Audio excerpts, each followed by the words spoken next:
10 प्रकारको दान लिएर आएको छु मैले। कुन कुन दान उत्तम हो त, त्यो दानको बारेमा पनि बुझौँ है हामीले। यस्ता कुराहरू हामीले बुझ्नुपर्ने हुन्छ। जस्तै उत्तम दान के हो त भन्दा 10 प्रकारको दान देखिन्छ शास्त्रमा। अब सबैभन्दा श्रेष्ठ दान भनेको अश्व घोडा दान रहेछ। संसारमा हामीले घोडा दान गर्न सक्यौँ भनेदेखि धेरै राम्रो दान मानिँदो रहेछ। त्योभन्दा श्रेष्ठ के छ भन्दा हात्ती दान। हात्ती दान मध्येमा पनि हात्तीको दाँत दान गर्न सक्यो भने त अझै महादान हुँदो रहेछ त्यो। अब त्योभन्दा पनि उत्तम दान के छ भन्दा भूमि दान।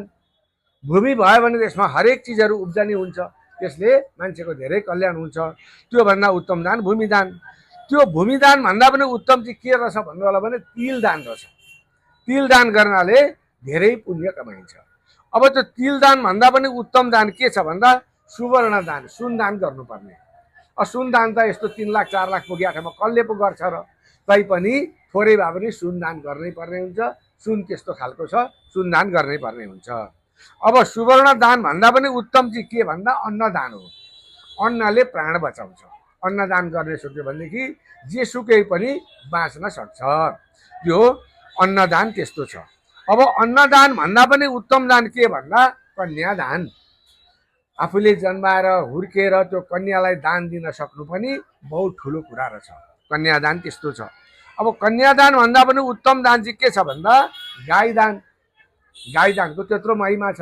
गाई दान हामीले जीवनमा एकचोटि सकिन्छ त धेरै प्रकारका गाई दान गरौँ, सकिँदैन एउटा भए पनि गाई दान हामीले गर्नै पर्ने हुन्छ।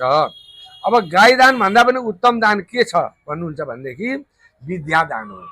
जसलाई हामीले पढाएर शिक्षा दिएर त्यो मान्छेले उन्नति गर्न सक्यो भने त्योभन्दा उत्तम दान केही पनि छैन। अब यो उत्तम दान विद्यादान। विद्यादान बराबरको के छ भन्नु होला भनेदेखि विद्यादान बराबरी सबै व्रत लिने मध्येमा एकादशी व्रत जसले लिन सक्छ भने त्योभन्दा उत्तम व्रत र त्योभन्दा उत्तम दान केही पनि देखिँदैन। प्रमाणमा यो छ। त्यस कारणले दानका भेदहरू 10वटा भेद मैले बचाएर आएको छु, बताउँदै गएँ।